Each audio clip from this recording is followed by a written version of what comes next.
नई पीढ़ी में तो कोई भी नहीं जानता है और जानकारी के अभाव में कई लोग बड़ी गलती कर रहे हैं।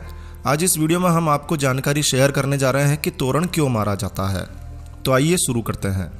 तो एक प्राचीन कथा के अनुसार कहा जाता है कि तोरण नाम का एक राक्षस था जो शादी के समय दुल्हन के घर के द्वार पर तोते के रूप में बैठ जाया करता था। तोते का रूप धारण कर लेता और दुल्हन के घर के मुख्य द्वार पर बैठ जाया करता था।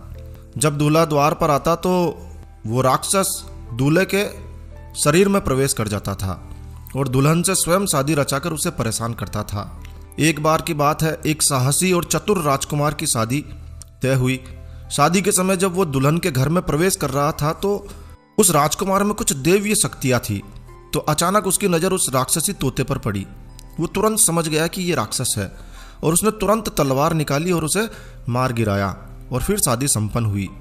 बताया जाता है कि उसी दिन से तोरण मारने की परंपरा शुरू हुई। आपने कभी गौर किया है? आपको पता लगेगा कि इस रस्म में दुल्हन के घर के दरवाजे पर लकड़ी का तोरण लगाया जाता है जिस पर एक तोता लगाया जाता है।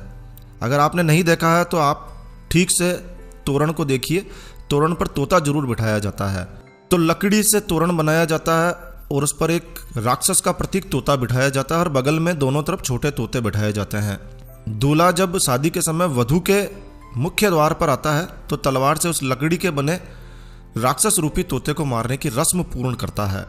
गांवों में तोरण का निर्माण खाती के द्वारा किया जाता है, लेकिन आजकल बाजार में सुंदर सुंदर तोरण मिलने लगे हैं। कुछ तोरण तो चाइनीज तोरण है जिस पर गणेश जी और स्वास्तिक जैसे धार्मिक चिन्ह अंकित किए होते हैं। और फिर क्या होता है, दूल्हा बगैर जानकारी के उन पर तलवार से वार करता है, तोरण मारने की रस्म पूर्ण करता है, लेकिन जानकारी नहीं होती है और वो गणेश जी और स्वास्तिक जैसे पवित्र चिन्हों पर अपनी तलवार चलाता है। शास्त्रों के अनुसार तोरण पर तोते का स्वरूप ही होना चाहिए, दूसरा कोई चिन्ह नहीं होना चाहिए। लेकिन इन दिनों तोते की जगह तोरण पर गणेश जी या अन्य धार्मिक चिन्ह अंकित कर दिए जाते हैं। दूल्हा भी तोरण की जगह उन पर ही वार करता है और कहते हैं कि भारतीय समाज में पति पत्नी के मध्य अनेक प्रकार के विवाद, तलाक बढ़ने के मामले के पीछे भी यही कारण है। तो विद्वानों को भी इस बात को समझकर प्रचारित प्रसारित करना चाहिए। एक तरफ हम शादी में गणेश पूजन करके उनको रिद्धि सिद्धि सहित शादी में पधारने का निमंत्रण देते हैं और दूसरी तरफ हम उन्हीं पर तलवार से वार कर उनका अपमान करते हैं। ये उचित नहीं है। तोरण की इस रस्म का ध्यान रखकर परंपरागत तोरण को ही लगाया जाना चाहिए, लेकिन जानकारी के अभाव में लोग जानते ही नहीं हैं। क्या करें, जानकारी के अभाव में जो तोरण बाजार में मिल जाता है वही ले आते हैं।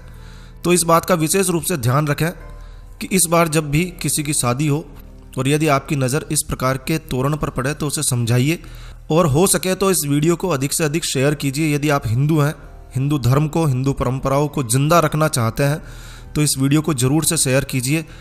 दोस्तों, हम इस वीडियो के माध्यम से